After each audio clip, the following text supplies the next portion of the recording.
Hi, I'm Sue-Ann and I'm with Suke Crafts, S-U-K-E-C-R-A-F-T-S, Suke Crafts, and today I'm going to be making this cute little bee and gnome wreath. And I'm recording this with hopes that it will come out well and I'll post it to Facebook and YouTube. So here we go. I'm going to be using a 14-inch wire wreath form. I'm going to be using some 10-inch black and silver deco mesh, some yellow 10-inch deco mesh, some white 21-inch deco mesh, my handy rotary cutter with the safety on right now, and my self-healing cutting mat, and I'm going to decorate it with this cute little gnome and bee sign and these pretty coordinating ribbons, and also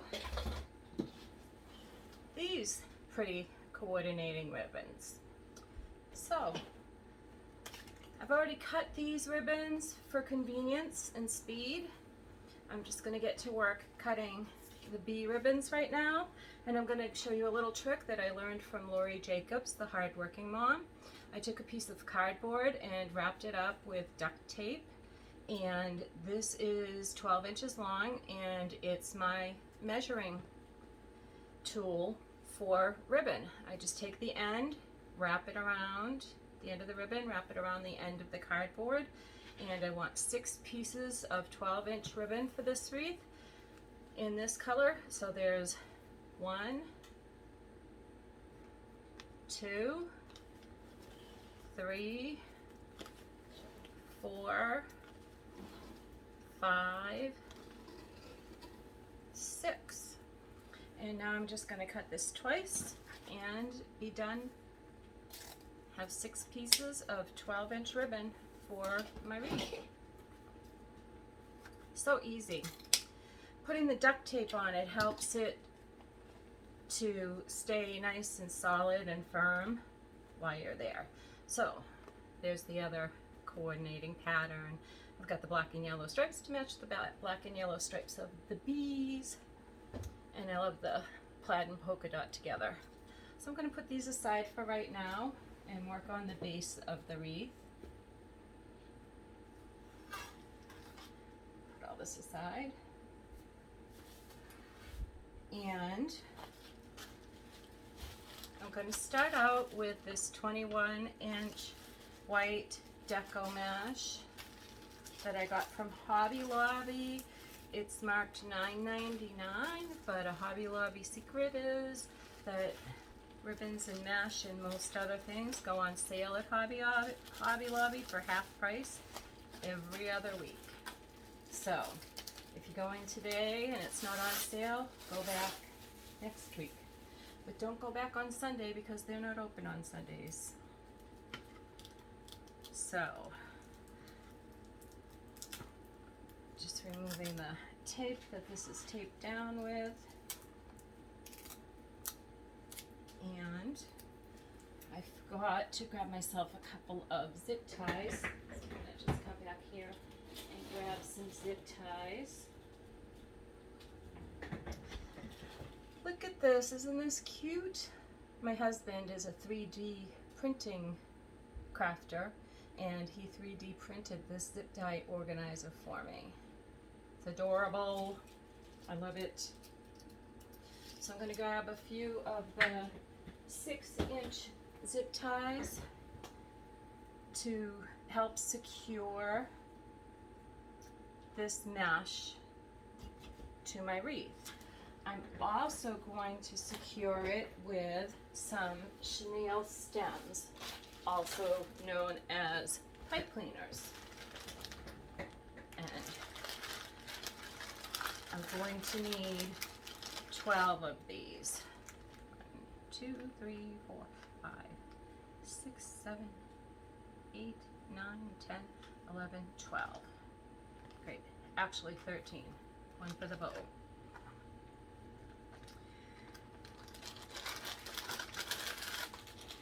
go.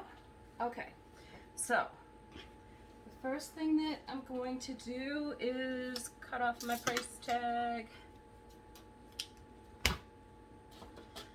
Actually got this frame from the Dollar Tree store, and it was only $1. They're more expensive in other stores, so if you're going to be making something on a 14-inch frame, my recommendation to you is go to the Dollar Tree store. So I'm taking this pipe cleaner, wrapping it around the two outside edges of the frame, and I'm using this crossbar right here to help give it more stability. I used to glue these down with hot glue. I learned that I don't need to. All you need to do is make sure it's nice and tight. So I twisted it, and now I'm just gonna hold that tight while I flip the wreath a couple times. And that really tightens it up. So this is not going anywhere. And I'm gonna do that on at every crossbar on the outside two bars of the wreath. And I'd like to take this opportunity to give you a disclaimer. I have watched hundreds, if not 1,000 or more, wreath making videos on YouTube and Facebook and anywhere else I could find them, and have seen thousands of wreaths made. I don't claim to have invented any of these techniques. I have learned so much from Lori Jacobs, the hardworking mom, and Julie Shamarko of Southern Charm Wreaths, and Crafty Thoughts and Whatnots in Las Vegas. I can't remember her name. I love watching her. And Carmen Catherine's Wreath Creations, and so many more. I learned making wreaths just by watching videos like you're doing right now. I watched and watched after my friend Lisa Zakari convinced me to try wreath making, because I was whining to her that since my illness of 2013 and 2014, I lost my ability to sew, and that was my only craft. It was the only thing I was ever good at. Okay, so I've switched to the inside bars now, and I'm going in between the two crossbars, right about in the middle. Okay, and I'm going to do that all the way around. Go right in the middle on the inside two edges of the crossbars. You can buy frames with tinsel already tied on them. They're more expensive, of course. They're also in very short supply right now with COVID. All of the wreath making supplies are made in China, and all the Chinese ships are sitting in the port of Los Angeles. And because there are so many people out sick with COVID, they can't get the ships unloaded, and therefore the craft suppliers are running out of stock. So this was a technique that I learned at the beginning of making wreaths, before I learned that there were pre-tied wreath frames available. And since I'm having a hard time getting wreath frames that are pre-tied right now, I'm back to doing this. And I save a little bit of money by tying my own wreath frames. You can see it didn't take me too long to do it, but for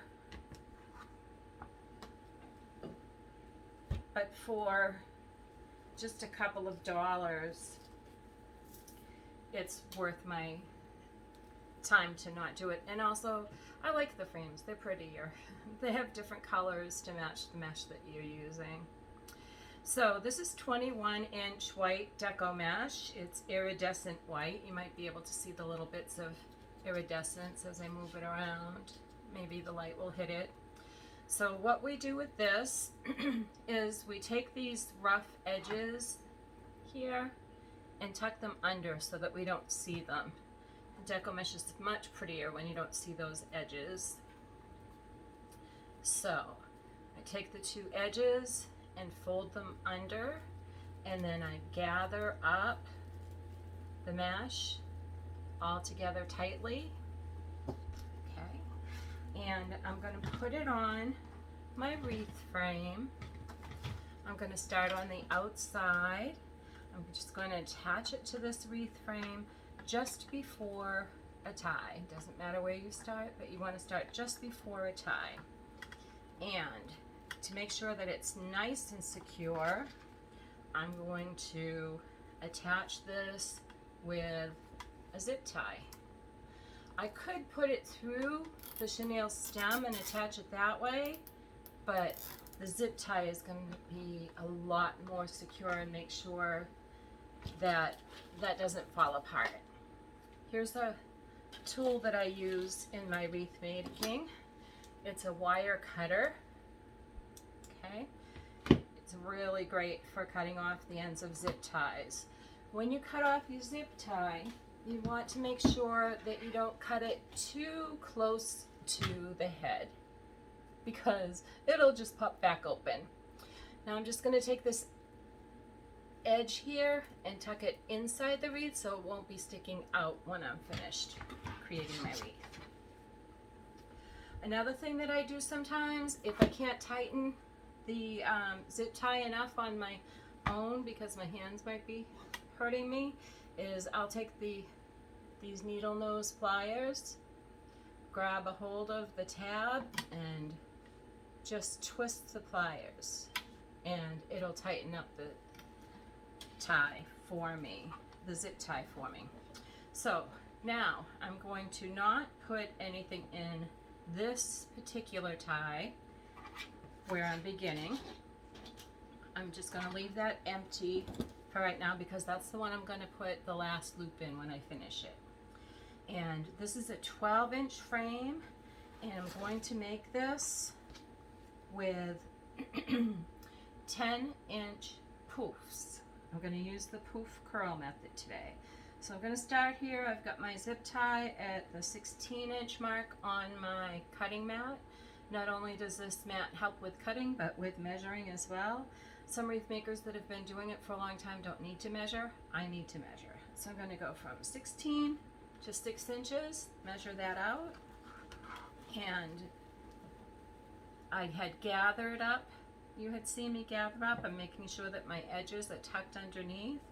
And I'm just going the 10 inches, and I'm going to plop this right in between the chenille stem and twist it twice. And these stems are getting in my way, so for right now I'm just going to take all of the inside ones and push it to the inside of the wreath, and that's going to make my job a lot easier. Now I'm going to take this mesh that I have tied on, and I'm just going to spread it out, poof it out, and that's why we call this the poof method, because we make it nice and poofy. Can you see the poof? Now you can see the poof. Great. Okay.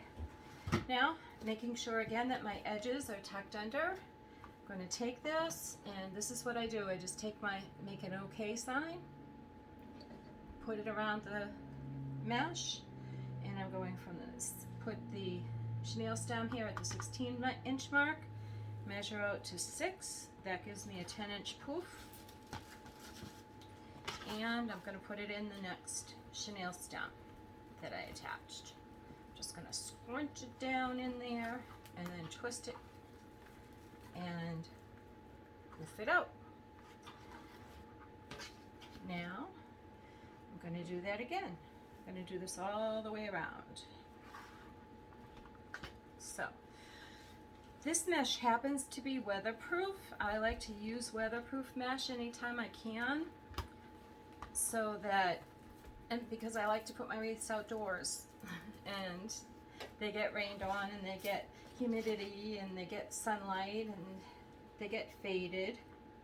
So that's one of the things that I like to do. If I can't get weatherproof mesh, then what I do is once I finish each layer of the process of making the wreath, I spray it with Krylon UV resist spray.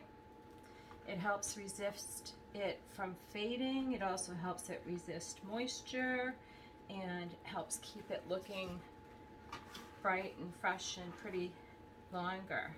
If some dust does happen to get on the wreath, then I just take my husband's little computer compressor, air compressor. You could take a blow dryer too and just blow the dust off. It doesn't attach on. Okay, so I've gone all the way around. Now I'm going to go into that first zip tie that I skipped to finish off this side. This is a small wreath frame. I am making a small wreath today. Some of my wreaths are much bigger. They're on 15-inch frames or even 18-inch frames, 24-inch frames. I end up with a lot bigger wreaths. But I just wanted to be able to make a little one today because there are a lot of people that don't have room for big wreaths and they need to have smaller. And wreath frames come all the way, the smallest I've seen is 8 inches, but I'll bet you could probably find something smaller. I'm taking this, I've made my OK sign, and I'm bringing it up to the inside just before one of the chenille stem ties. I'm going to take another zip tie and attach this to the frame with the zip tie nice and tightly. And then I'm going to take my wire cutters, if I can find them. Oh, I put them back in my tool bag. And I'm going to cut it off about 1/4 to 1/2 inch away from the head of the zip tie, and then I'm just going to turn that in. And I'm going to skip this first zip tie. I'm going to rise up all my ones that I had tucked in and open them so it'll be easy to make these go. And here we go. I'm going to measure 10 inches from the tie. There's a really cool tool that's next on my list of acquisitions, and it's called a 3-tier mesh roller, and it's made by Susie's Creations, and I just can't wait to get one. It's going to hold this roll of mesh for me so I'm not constantly having to adjust it while I'm making the wreaths. And it's an investment, but it'll be a good one. So, as I said before, the first tools you need though are a rotary cutter and a self-healing cutting mat. It doesn't matter which brand you buy, they're all good as long as it says self-healing. And a double-sided mat means that when you do wear out one side, you can flip it over and use the other, so that's even a better bargain if you can get a double-sided. Again, just making that little thing. And again, Lisa Zuccari is the person who's responsible for me making wreaths like I do today. I was talking to her one day and whining that I can't sew anymore. I watched YouTube videos and learned how to set up my machine and thread my needle, but that's not enough to be able to sew a nice project and really be proud of it. You need some talent, and I didn't have any anymore. So this just slid on me a little bit, but that's okay because I'm going to pin this one down, tie this one down, and it's not going to go anywhere. I've got my zip ties and all that. So having one chenille stem a little loose isn't going to be a big deal. So anyway, the way that I learned how to make wreaths was by watching videos, and when I decided to go out and buy some supplies and actually try it for myself, I sat with the laptop on my little work table and just played that video and rewound it and rewound it and rewound it, and it took me about a week to make my first wreath. That's not working 8-hour days or anything like that. I have fibromyalgia and a few other conditions, and I can't work that many hours. And I can't work every day, but I just kept trying. Today's a good day. I might make it through this whole wreath in one sitting. We'll see. We'll see how it goes. Okay, so I've now gone into that first pipe cleaner that I had skipped. I'm done with this layer. I'm gonna cut this off about 3 inches from the chenille stem. Put this mesh to the side because we're done with it. And now I'm gonna take the edge and flip it through, and I'm going to take my last zip tie and tie it to the frame nice and tight. This mesh is not going anywhere. And here are my wire cutters over this side. I have a tool bag so that I can try to keep myself organized, so I always know where my tools are, but I don't always put things back in my tool bag where they belong. Okay, so that's the base of my bee and gnome wreath. Now I'm going to put this base aside, and I'm going to start preparing my 10-inch mesh.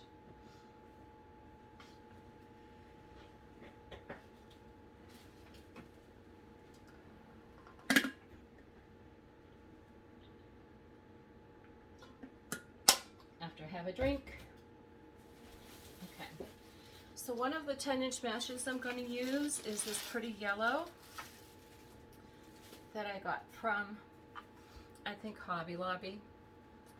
And first thing I'm going to do is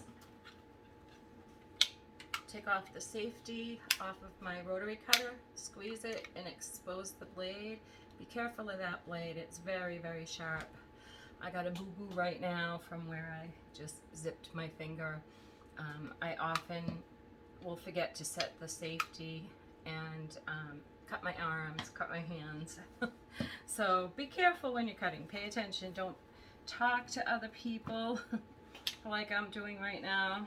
Do as I say, not as I do. And then just give a nice pressure till you hear the mesh going kind of click, click, click, click as you're cutting. And get a nice clean edge on that. And then this is not heavy mesh, so I'm going to cut this at 15 inches. Whoops, sorry, 15 inches for my ruffles. And I have 12 ties, so I need 12 ruffles. I'm making yellow and black ruffles with this, so I need 6 yellow and 6 black.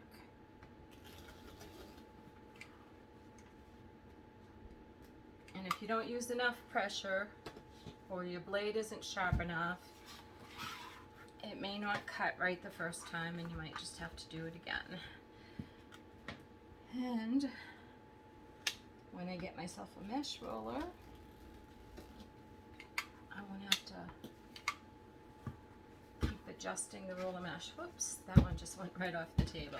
So that was 2, here's 3,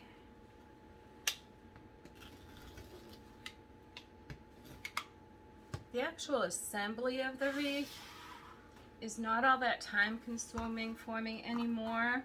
What's really time consuming for me is thinking up a design, thinking up what theme do I want my wreath to be, what ribbons do I want to use, what mesh do I want, and then shopping takes me forever. I'll have a couple of ideas in mind and go to the craft store or go online and not be able to find what my vision is. 1, 2, 3, 4, 5, 6. Okay, so that was 6 of those. I'm thinking while I'm talking.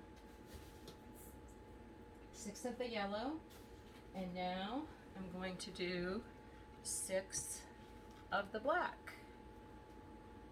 And looks like I already heat sealed this black mesh,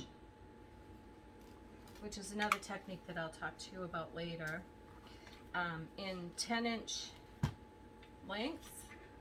At least that one was a 10-inch.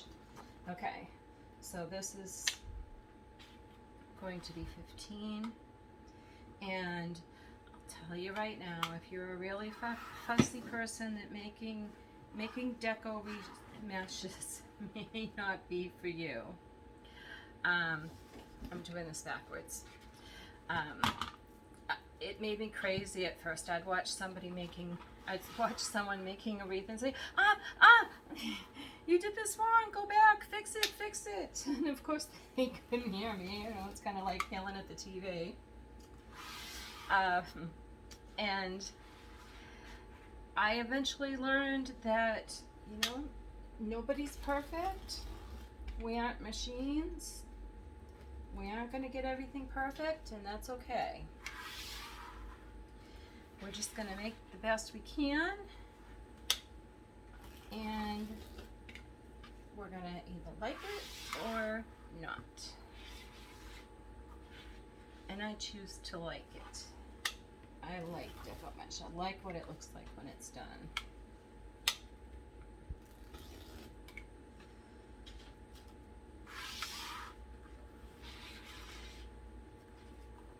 Now this has got some loose tinsel here, but it's okay.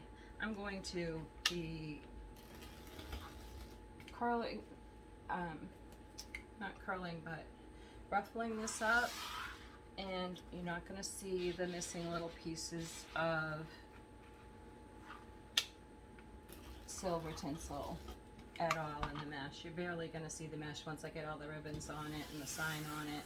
So it's really not a big deal.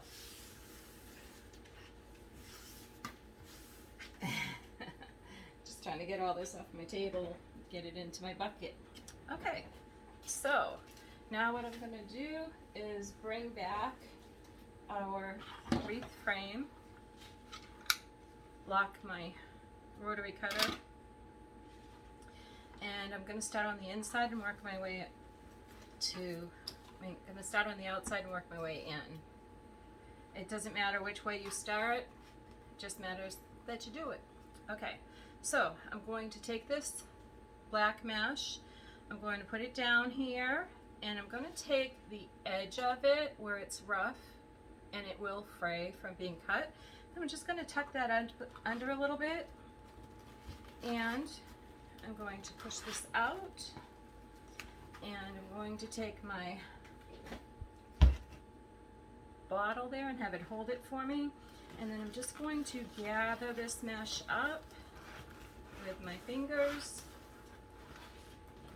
and then I'm going to tuck the edge under, and I'm going to make a little bow tie shaped ruffle out of it. This is my first ruffle for the wreath, and I'm going to take it, and I'm going to take one of these pipe cleaners right here, or chenille stems, whatever you want to call them, and I'm going to tie it off. 1, 2. Okay, and then I'm just going to make sure that I've got my edges curled under so that when it frays it won't show as much. And now I'm going to do a yellow ruffle. I again, actually assembling the wreath doesn't take all that much time. It's the planning and the preparation that really take a lot of time. Well, unless it's a bad day, unless it's not what I call a smart day, then it can take me all day to just put the first poof layer on. Just going to turn that under, make another little ruffle, and I'm going to put that right next to the black one. And I'm going to alternate these all the way around the wreath. Now I do sell the wreaths that I make, and I always buy plenty of ribbons so that I can make more than one of the same design. And I also take custom orders.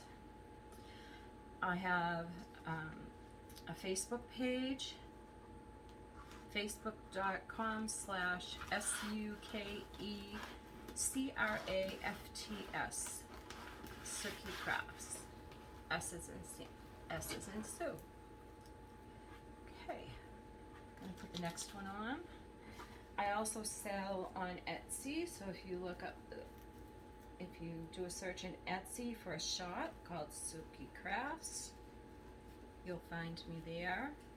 And I have my own website, SukiCrafts.com. I'm not a good webmaster. I have a hard time with that, so it's not pretty. Some of my pictures are blurry and I don't know why, but you're welcome to go look there. Take a look at what I've got posted. Anything I've got posted, I either have one already made or I can make one up for you as soon as I have a good fibromyalgia day and I can handle it. And I would very much appreciate your business. I also give wreath lessons, like I am right now, showing you how to do this. I give in-person lessons. I've done a lot of those through a craft group that I've helped start here in Venice, where I live in Venice, Florida. And once COVID stops, hopefully I'm going to be teaching at the Venice Senior Friendship Center to the members of that organization. And those lessons are free. It's a donation that I'm making to the Senior Friendship Center so that the elderly people who are members there have an opportunity to try wreath making for just what it costs me to buy the materials. And because I buy a lot of materials and because I'm a licensed business, I get materials at a lower cost usually than people can get buying them on their own. So they save that money that way too. And I make wreath kits that I sell as well. Full wreath kits with frame and mash, or just ribbon and sign kits that you can use with your frame and mash that you buy at your own store. Now, the ribbon and sign kits don't take as much room, don't take as large of a box to ship, so your shipping costs are less expensive, so that's a good way to go if you can find mash and frames at your local craft store.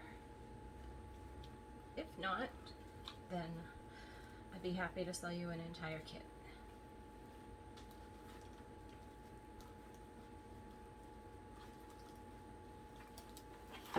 So, I'm just arranging these as I go along, arranging these ruffles, making the edges turn under, and oops,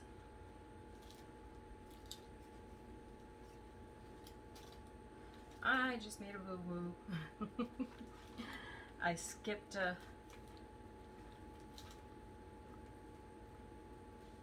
No, I'm good. I'm good. That was the first one on the inside frame. I confuse myself easily. That was the first one on the inside frame, so there was nothing to mess up. Now, where are the rest of my yellow ruffles? 1, 2, 3. I know I cut 6. They must have gone off the side of the table. And they did.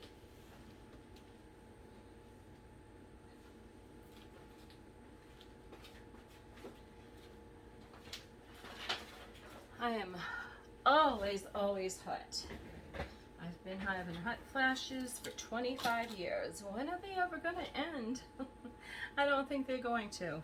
So I've always got a fan on me. Fan going on me. And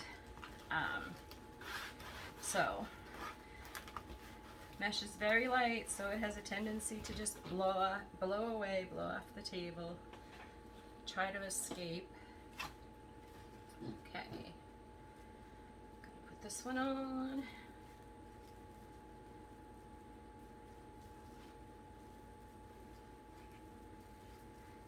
Black and yellow. Alternating every other one. This is a tight curl, so I'm gonna put my bottle of alcohol in there. I use the alcohol to clean my materials when I make my signs and ornaments for my wreaths. I make them with what's called a sublimation printer and a heat press. And I use aluminum that's been specially treated to absorb the ink from the sublimation printer and the heat press. And I clean the aluminum with the alcohol before working with it, so that any oils from from the manufacturing process or from my hands or whatever, any smudges are cleaned off before I press them, so that I get the best quality sign that I can. Okay, again, I'm still folding every one of them under and gathering them up. And this one came out just a little wonky, so I'm just pulling the edge of this mesh in so that I don't have a big piece of mesh standing out from that end. Okay, and putting that in here.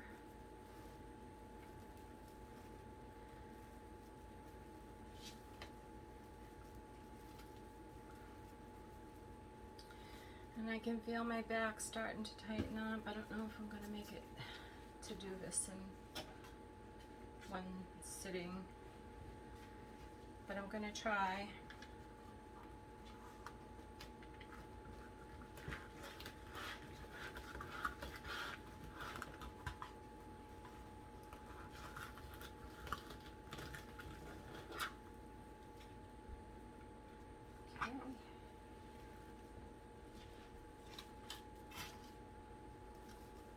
Right in here.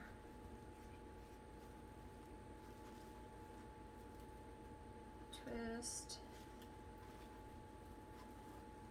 Fix these ruffles, stretching them out, making sure I've got my edges turned under, opening them up a little bit. And now I've got a yellow.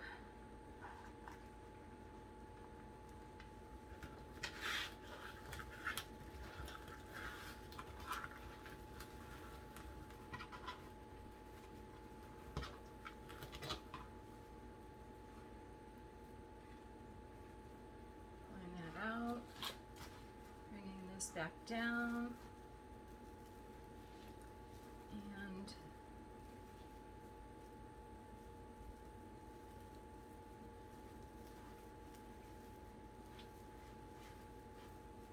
straightening that out.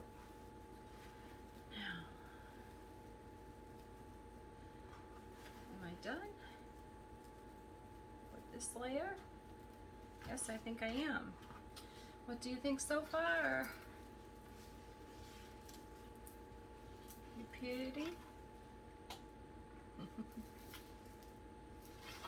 Okay, but we really can't be done now because if you lift it up, you can see the wreath frame showing through the mesh.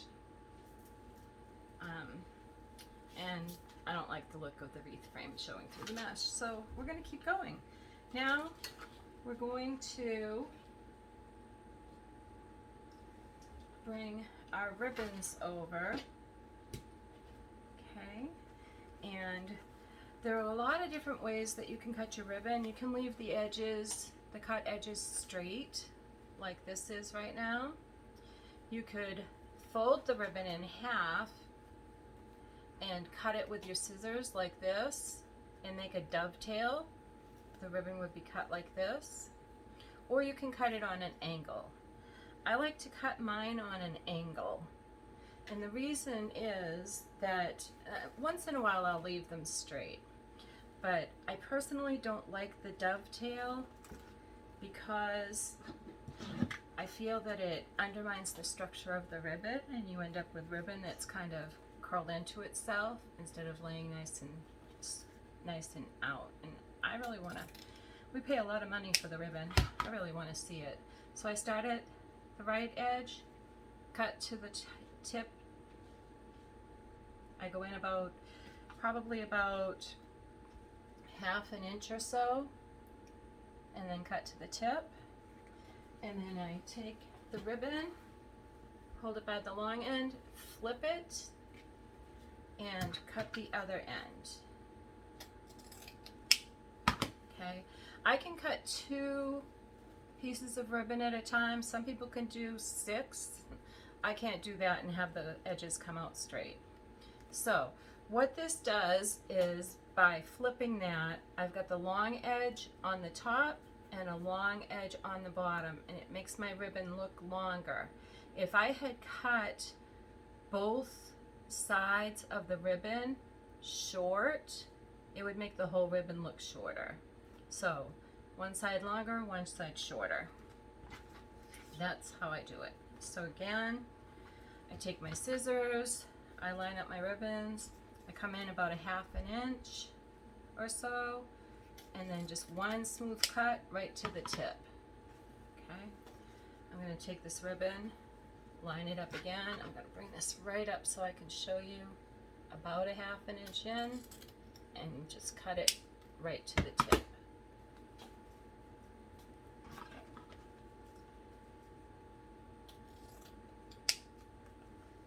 I might be short a piece of ribbon, or I may have cut 3 at a time accidentally. 1, 2, 3, 4, 5. I only have 5 of the bee ribbon.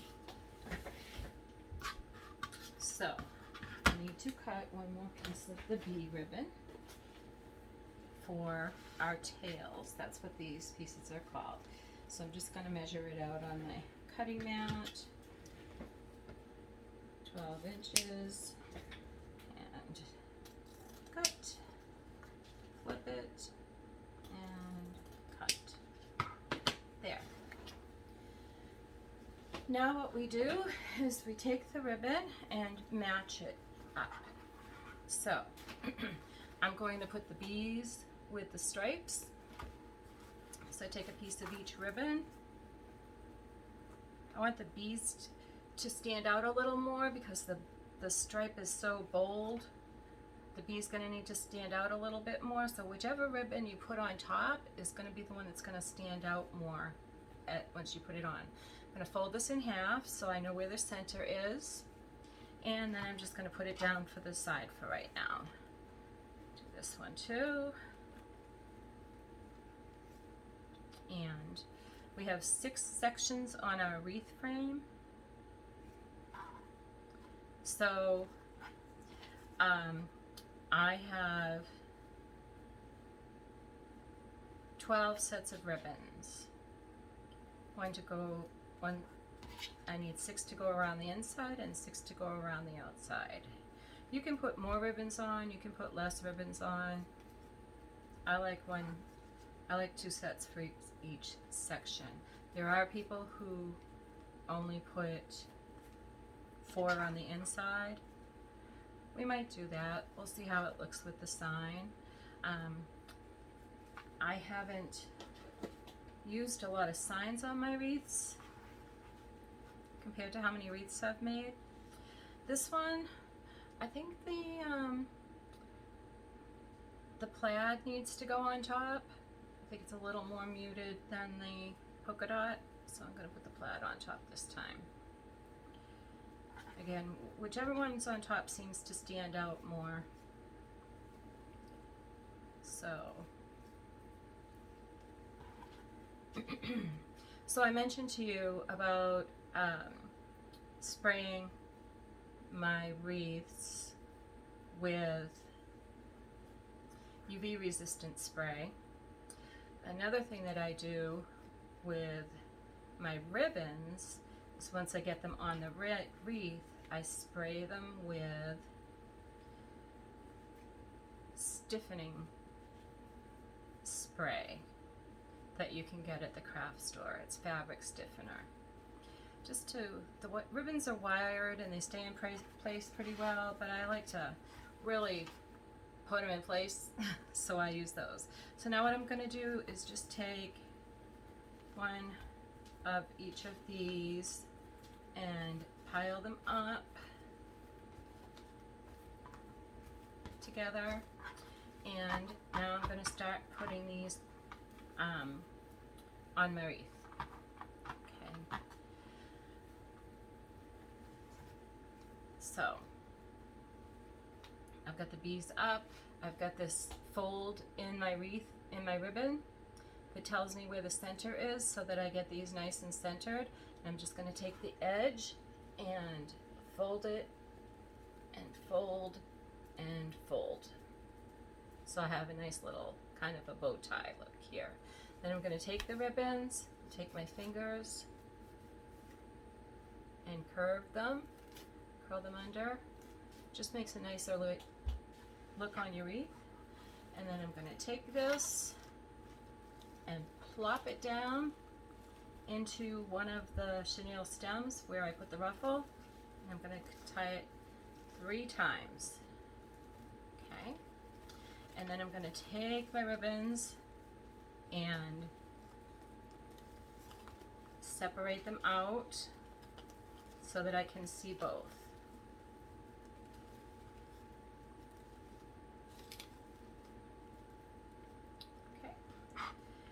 And these bees fly in different directions, so you don't have to be careful about what way the ribbon lies.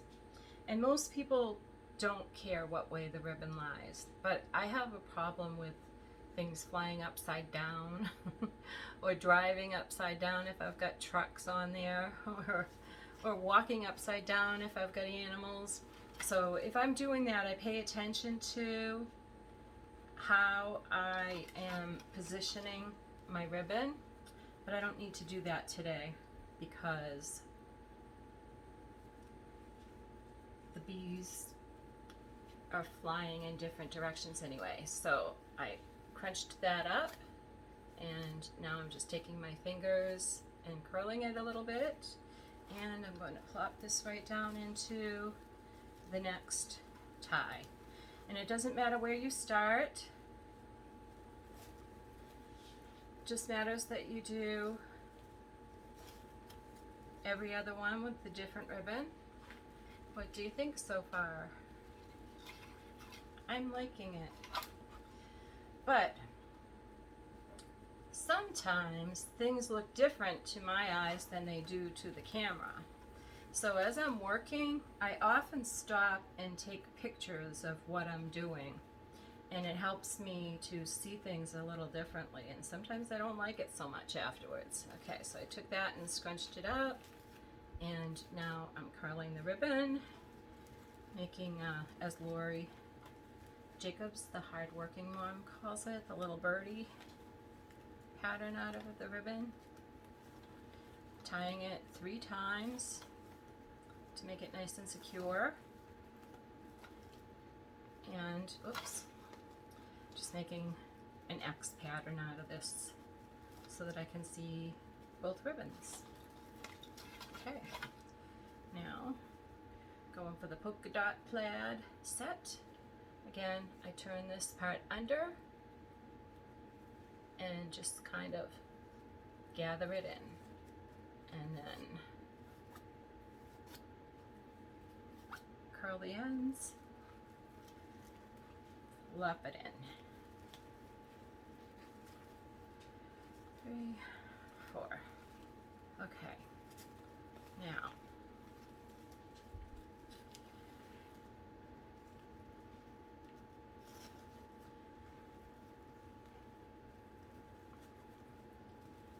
just straightening those out and going for a bee pattern for the next one.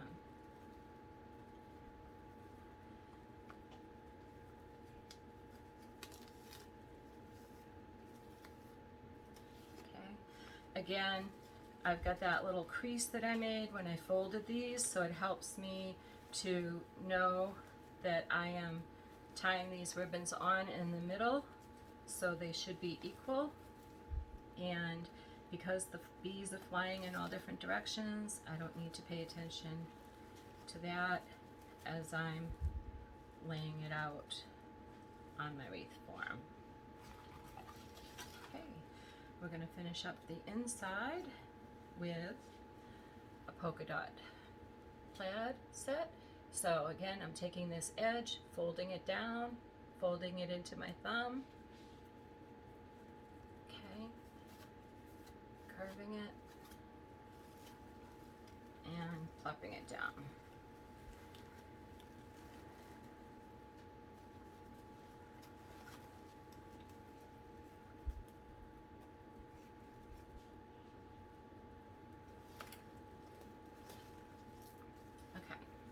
And this is just one way of doing the ribbons.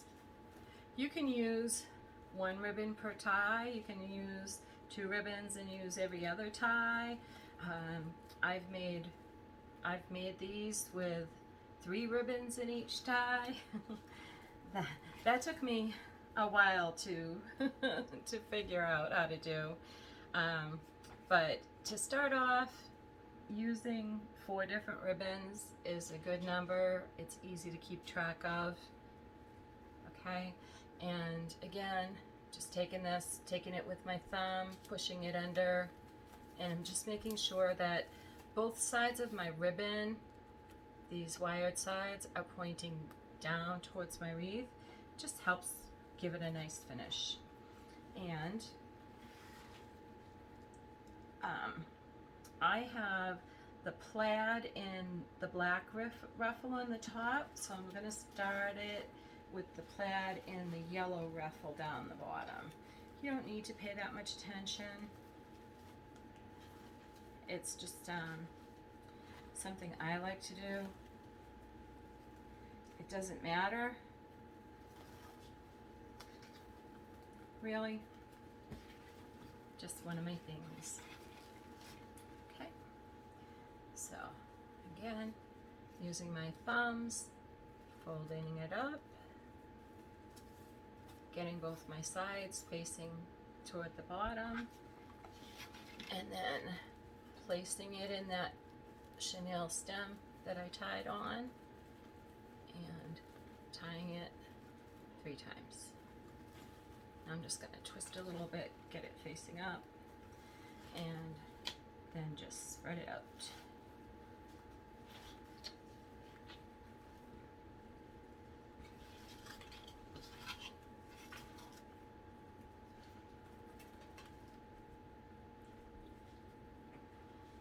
Okay, next.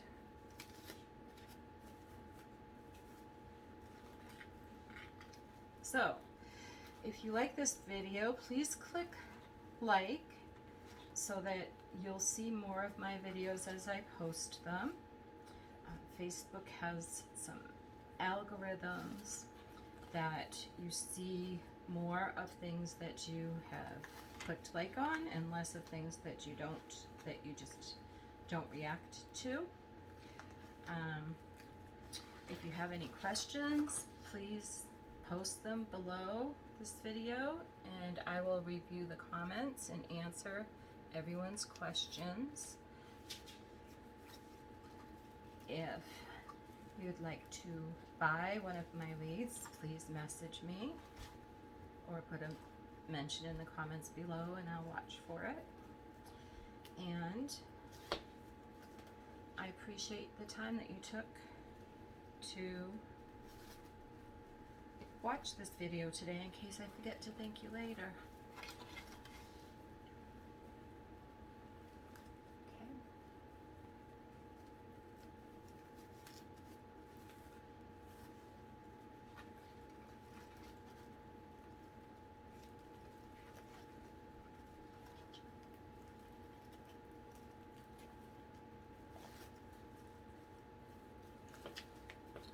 Sometimes I change my mind about which direction I want my ribbon to go in. So, when I was first attaching this one, I had the black and white stripe kind of pointing towards this black and white stripe. I didn't like that look of it. So you can move things around as you're going along and change things. So here's the last set of ribbons to go on here.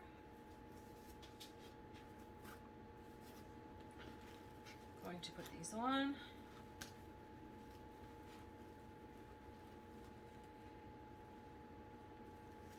And straighten these out.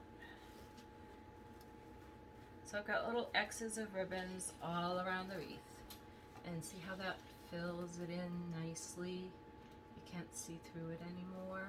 At least I hope you can't. You shouldn't be able to.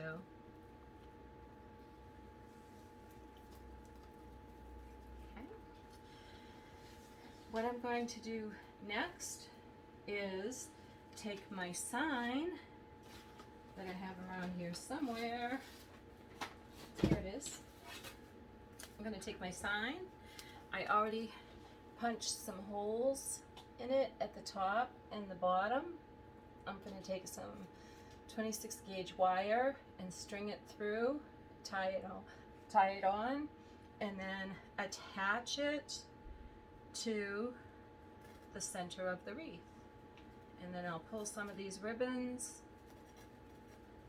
to go around it.